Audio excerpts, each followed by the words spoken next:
जो एनसीआर का एरिया उसमें सबसे ज़्यादा प्रदूषण से प्रभावित है, और प्रदूषण भी उस लेवल का कि कई कई शहरों में तो दिल्ली से भी ज़्यादा प्रदूषण का है। और लेकिन जब यहाँ ये बात हमने विधानसभा में मैंने स्वयं उठाई थी, और उठाने का मतलब कोई, मैं समझता नहीं कोई गंभीरता हरियाणा सरकार की तरफ से दिखती है। कहीं किसानों को जो है इस बात के लिए जिम्मेवार ठहराया जाता है, उनके केसेस बताए जाते हैं किसी में, पर ये मानता हूँ ये अकेले किसानों से नहीं है, ये वेहिकुलर ट्रैफिक है उसकी वजह से, और जो कंस्ट्रक्शन है उसकी वजह से, और जो मौसम है उसकी वजह से, सारी चीज़ इकट्ठे होके, और ये जो है वायु प्रदूषण है। हम पानी का प्रदूषण और उससे तो जूझ ही रहे थे नहरी पानी में जिससे, लेकिन अब वायु जो कि ऊपर वाले की कृपा से हमें मुफ्त में मिली हुई थी, उसको भी ये प्रदूषण रहित नहीं रख सके। ये सरकार की बहुत बड़ी एक फेलियर है।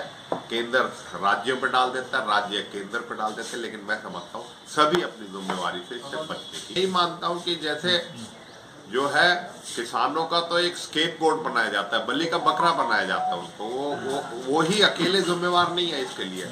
मैंने जैसे कहा जो है कंस्ट्रक्शन भी है, और जो प्रदूषण और जो वाहनों से प्रदूषण हो रहा है, ये भी एक बहुत नॉन पॉल्यूटिंग जोन जो इसमें कहते हैं, उसमें पॉल्यूशन की फैक्ट्रियां चल रही है, उद्योग चल रहे हैं, जिसको ये रोकने में विफल रहे या अनदेखी करते हैं किसी चीज़ के लिए। मैं कहूँगा कि पूरी तरीके से सरकार को मल्टीपर्पज व्हीकल बना के, मैंने कहा था, बना के एक पूरा जो है योजनाबद्ध तरीके से इसमें करना चाहिए, लेकिन सरकार की कोई गंभीरता मैं समझता हूँ नहीं आई। आज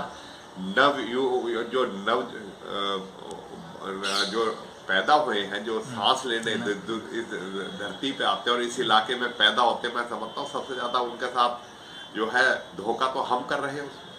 उनको प्रदूषित हवा और उनके फेफड़ों को इस तरह, सब डॉक्टर तो ये कहते हैं इतना नुकसान है, लेकिन मैं समझता हूँ अदृश्य नुकसान जो है नवजात बच्चों का, महिलाओं का, बुजुर्गों का, और अस्थमा के पेशेंट्स को तो मैं कहूँगा उसके लिए तो नासूर बन के ये मौसम रहता है। और ये इस जिम्मेवारी से सरकार भाग नहीं सकती, और ना ये मुद्दों को अखबार भी बड़ी प्रमुखता से उठाते हैं, लेकिन मैं समझता हूँ कि केंद्र सरकार भी, सुप्रीम कोर्ट, माननीय सर्वोच्च न्यायालय के दखल के बावजूद भी इसमें बड़ा भारी फेलियर है, और ये एक बहुत बड़ी गंभीर विषय जो है बना हुआ है। दुनिया में तो हम कहते हैं कि प्रदूषण को हटाएंगे, लेकिन अपने यहाँ दिल्ली और आसपास के क्षेत्र में हम नहीं हटा सके, और पूरे शायद विश्व में सबसे ज़्यादा प्रदूषण के केंद्र जो है वो दिल्ली एनसीआर एरिया और हरियाणा के प्रमुख शहरों में 14 प्रमुख शहर हैं, एनसीआर में भी नहीं आते, जो प्रदूषण से प्रभावित है।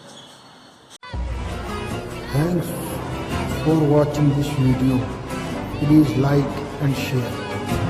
Dear friend, please subscribe Sameem Rahana YouTube channel and also tap the bell icon. Thank you.